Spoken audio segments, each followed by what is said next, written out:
आज की कहानी है एक ऐसे लड़के की जिसे उसकी खड़ूस बॉस ऑफिस में हर रोज तंग करती है। डरा डरा कर काम करवाना और हर वक्त मजाक उड़ाना उसकी रोजमर्रा की आदत बन चुकी है। लेकिन अचानक एक मजबूरी के चलते दोनों को नकली शादी करनी पड़ती है, जिसके चलते दोनों को अब एक ही कमरे में रहना पड़ता है। और तभी वो लड़का अपनी स्मार्ट और मजाकिया चाल से अपनी तंग करने वाली बॉस से थोड़ा बदला लेना शुरू करता है और ऐसी ऐसी हरकतें करता है जो देखेंगे हम आज की इस पूरी कहानी में।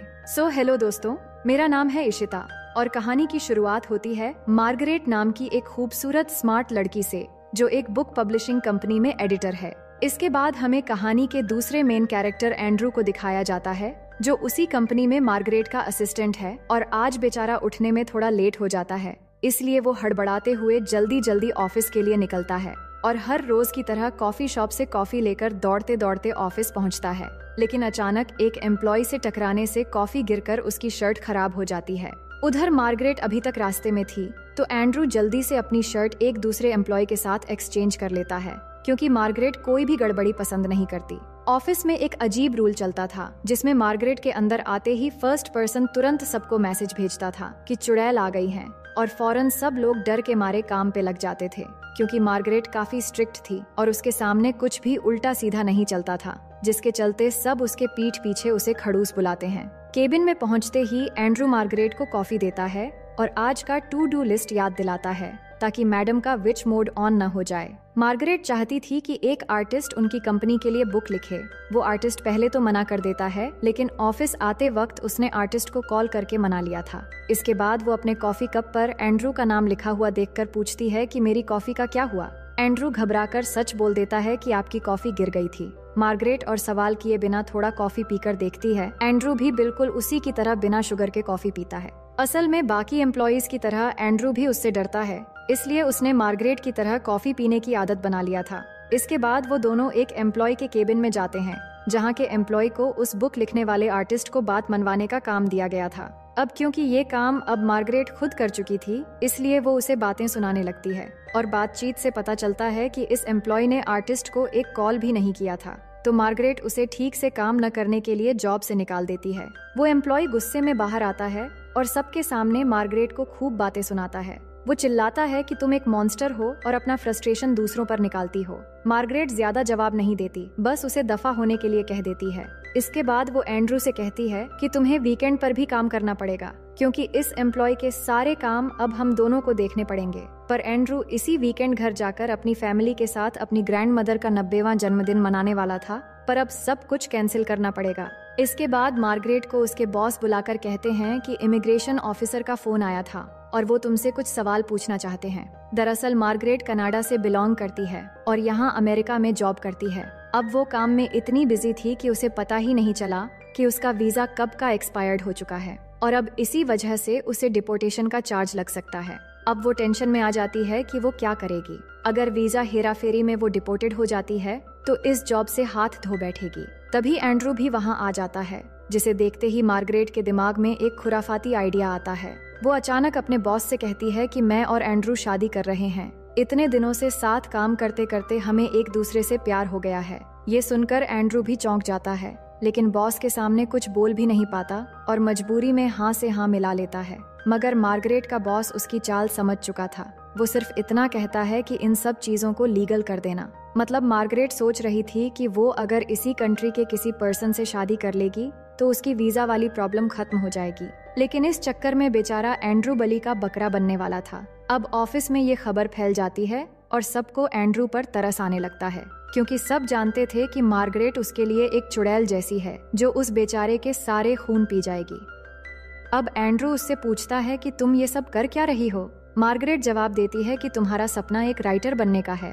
अगर मुझसे तुम्हारी शादी होती है तो मैं तुम्हारी हेल्प कर सकती हूँ और तुम्हारी बुक जो तुमने लिखी है वो भी पब्लिश करने में हेल्प करूंगी। पर तुम टेंशन मत लो, शादी के बाद जल्द ही डिवोर्स ले लेंगे तो कोई प्रॉब्लम नहीं होगी। इसके बाद दोनों इमिग्रेशन ऑफिस पहुँचते हैं और वहाँ ऑफिसर गिलबर्ट को बताते हैं कि वो शादी करने वाले हैं। लेकिन जिस एम्प्लॉय को मार्गरेट ने जॉब से निकाला था वो पहले ही गिलबर्ट को कॉल करके सब बता चुका था। गिलबर्ट समझ जाता है कि ये झूठी शादी है, इसलिए वो दोनों को चेतावनी देता है। मार्गरेट सफाई देती है कि हम दोनों साथ काम करते थे, इसलिए अनएक्सपेक्टेड मोमेंट में प्यार हो गया। गिलबर्ट फिर भी कहता है कि एक बार सोच कर देख लो, क्योंकि वीकेंड खत्म होते ही तुम्हारा इंटरव्यू होगा। अगर कोई गड़बड़ी पता चली तो एंड्रू को जेल होगी और मार्गरेट को कनाडा भेज दिया जाएगा। डर के मारे एंड्रू थोड़ी देर चुप रहकर कहता है कि हम दोनों एक दूसरे से प्यार करते हैं और मार्गरेट के पेरेंट्स नहीं हैं, तो वीकेंड पर हम अलास्का जा रहे हैं जहां मेरे पेरेंट्स रहते हैं, और वहां पर हम अपनी शादी की बात भी कर लेंगे। इसके बाद बाहर निकलते ही मार्गरेट एंड्रू को इंटरव्यू की सारी इंस्ट्रक्शन समझाने लगती है,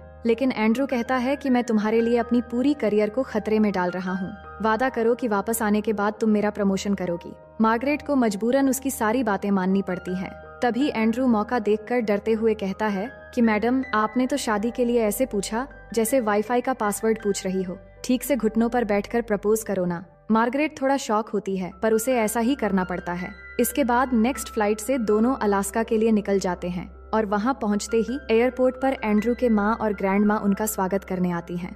दोनों उन्हें देखकर बहुत खुश होती हैं, पर मार्गरेट की एज एंड्रू से ज्यादा थी, जो उनके लिए थोड़ी चौंकाने वाली बात थी, लेकिन वो उसे खुशी खुशी एक्सेप्ट कर लेती हैं। इसके बाद जब वो घर की ओर निकलते हैं तो मार्गरेट टाउन देखते हुए नोटिस करती है कि हर जगह पैक्सटन लिखा हुआ है। एंड्रू का पूरा नाम एंड्रू पैक्सटन था और इसका मतलब ये पूरा टाउन एंड्रू की फैमिली का है। एंड्रू असल में बहुत रिच फैमिली से था, पर ये बात मार्गरेट को बिल्कुल पता नहीं था। इसके बाद वो लोग बोट में बैठकर एक आइलैंड की तरफ निकलते हैं, क्योंकि उनका शाही बंगला वहीं पर था, जो बहुत ही बड़ा और खूबसूरत था। पर मार्गरेट पानी से बहुत डरती थी, इसीलिए उसे लाइफ जैकेट पहनकर ही बैठना पड़ता है। फिर जब वो घर पहुंचते हैं तो मार्गरेट पूछती है, तुमने बताया क्यों नहीं कि तुम इतने रिच हो? एंड्रू कहता है, मेरी फैमिली अमीर है, पर मैं अपनी पर्सनैलिटी खुद बनाना चाहता हूँ। अब उनके आने पर घर में बड़ी पार्टी रखी गई थी, जहाँ मार्गरेट पहली बार एंड्रू के डैड से मिलती है। लेकिन एंड्रू के डैड को मार्गरेट का प्रोफेशन ज्यादा पसंद नहीं आता।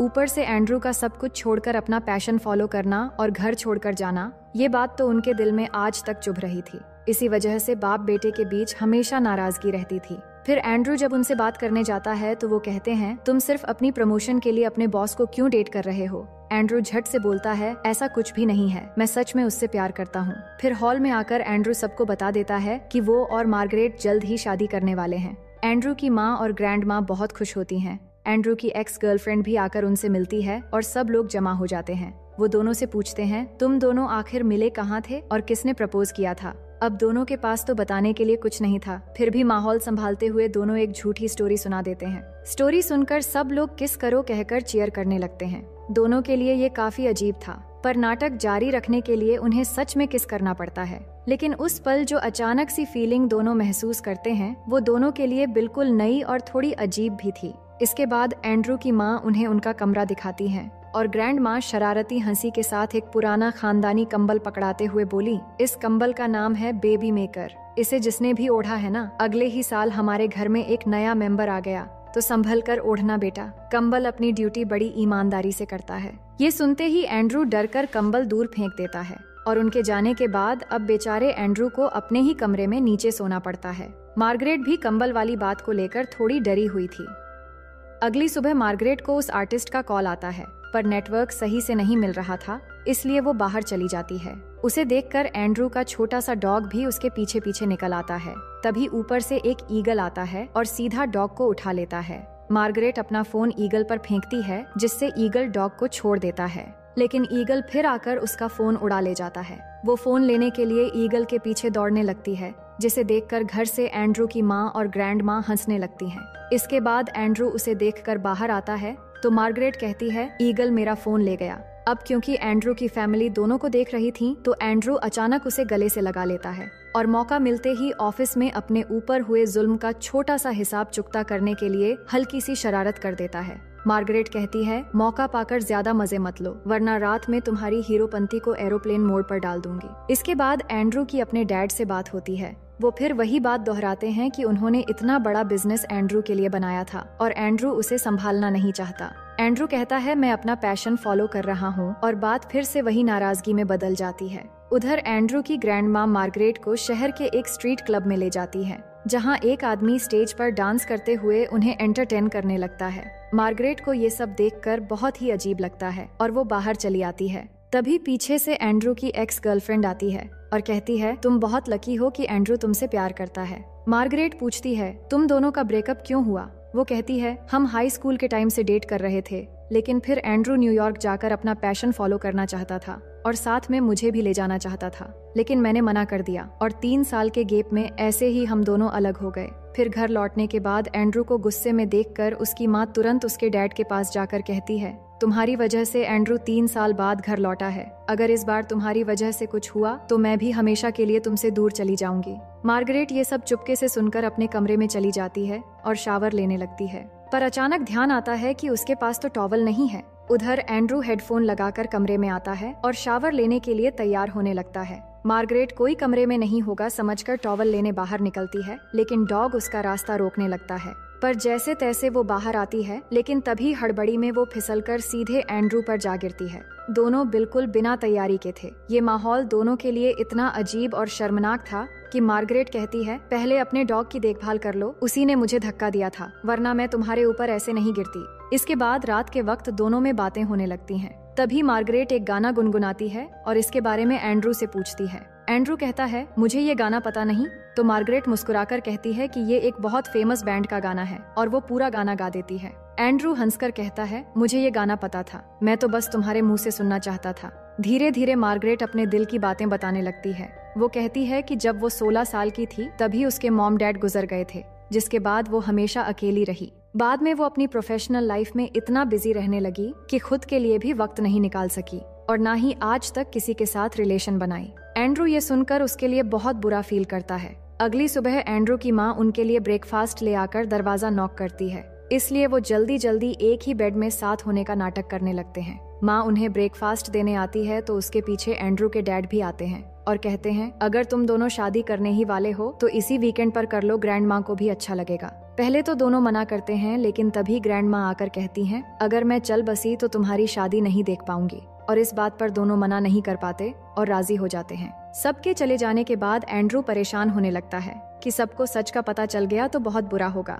इस पर मार्गरेट उसे संभालती है कि कुछ नहीं होगा, कुछ दिनों में हम डिवोर्स ले लेंगे, फिर तुम आराम से उन्हें सब बता देना। इसी दौरान दोनों में थोड़ी नजदीकी बढ़ जाती है, पर जैसे ही मार्गरेट को एहसास होता है कि वो इमोशंस में बह रही है तो फौरन वॉशरूम का बहाना करके चली जाती है। इसके बाद वो अकेले साइकिल लेकर टहलने निकलती है और रास्ते में खुद से बड़बड़ाती है कि ज्यादा इमोशनल मत बनो, ये सिर्फ एक डील है और कुछ नहीं।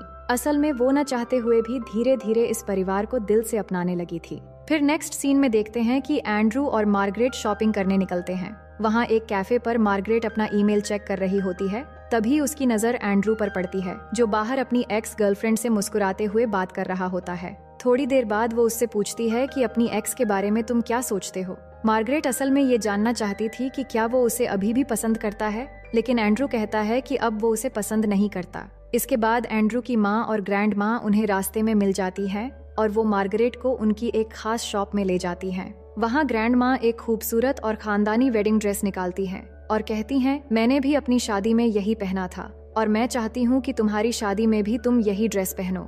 फिर वो एक नेकलेस देकर बताती हैं कि ये उनकी ग्रैंड माँ की शादी से लेकर अब तक चला आ रहा है और वो अपनी डॉटर इन लॉ को वो सारी खुशी देना चाहती हैं जो उन्हें इस परिवार से मिला है। ये सुनकर मार्गरेट इमोशनल हो जाती है, क्योंकि उसे इतना प्यार पहले कभी किसी से नहीं मिला था। ग्रैंड माँ मुस्कुराकर कहती हैं, तुम इस ड्रेस में बहुत खूबसूरत लग रही हो। इन सब बातों से मार्गरेट थोड़ा परेशान होकर एंड्रू के साथ बोट में बैठती है और खुद बोट चलाकर तेजी से जाने लगती है। वो चिल्लाकर कहती है, मैं सच में भूल गई थी कि फैमिली का मतलब क्या होता है। जो भी मैं कर रही हूँ गलत है। अगर सबको पता लगा तो सबका दिल टूट जाएगा। लेकिन वो बोट बहुत तेज चला रही थी, इसलिए एंड्रू कुछ होने से पहले बोट उसके हाथ से ले लेता है और जैसे ही टर्न लेता है तभी मार्गरेट पानी में गिर जाती है। उसे तैरना नहीं आता और वो बुरी तरह डर जाती है, पर एंड्रू बिना देर किए उसे बचा लेता है और उसे पूरे रास्ते संभाल कर लाता है। लेकिन जब दोनों घर लौटते हैं तो देखते हैं कि उसके डैड से मिलकर इमिग्रेशन ऑफिसर गिलबर्ट ने सब कुछ बता दिया है।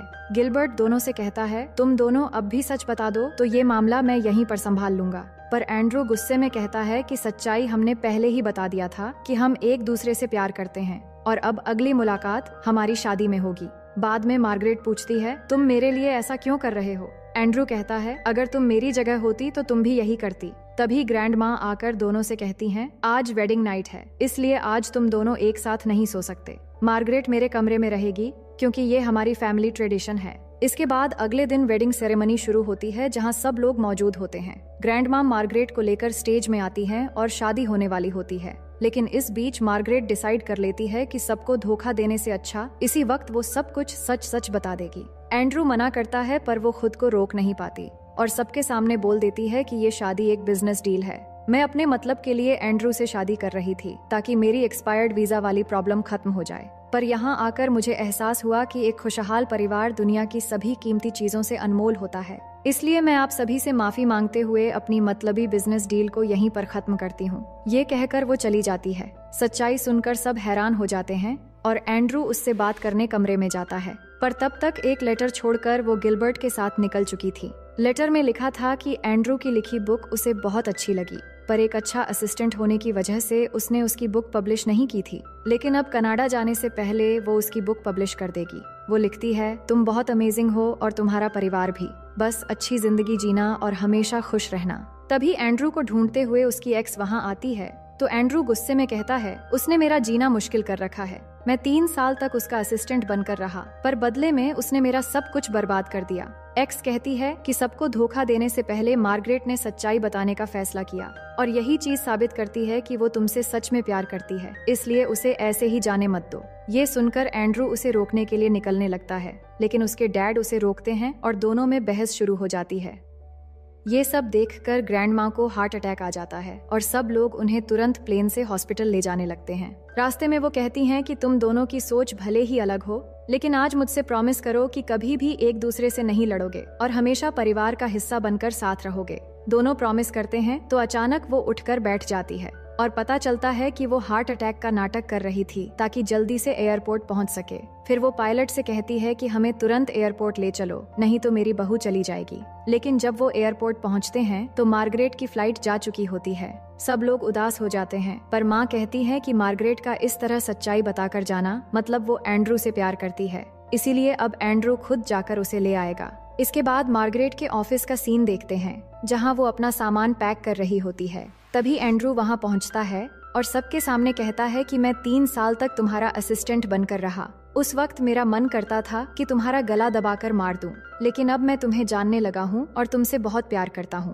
हम दोनों एक हो जाएं, ये तुम भी चाहती हो पर कहने से डरती हो। अब मैं तुम्हें जो भी कहूँगा बस हाँ या ना में जवाब देना। जिसके बाद वो शादी के लिए प्रपोज करता है और मार्गरेट भी हाँ कह देती है। ये मोमेंट सबके लिए शॉकिंग होता है क्योंकि सारे लोग एक बॉस और असिस्टेंट के प्रपोजल सीन को देख रहे थे। फिर सबके सामने दोनों एक दूसरे को किस करते हुए अपने प्यार का इजहार करते हैं। अब कहानी के आखिर में उनकी इमिग्रेशन इंटरव्यू दिखाया जाता है, जहां वो एक दूसरे के बारे में सारे सवालों का जवाब दे देते हैं। इससे उनकी शादी लीगली अप्रूव हो जाती है और इसी के साथ ये कहानी यहीं पर खत्म हो जाती है। तो दोस्तों, मैं उम्मीद करती हूँ कि ये कहानी आपको बेहद पसंद आई होगी।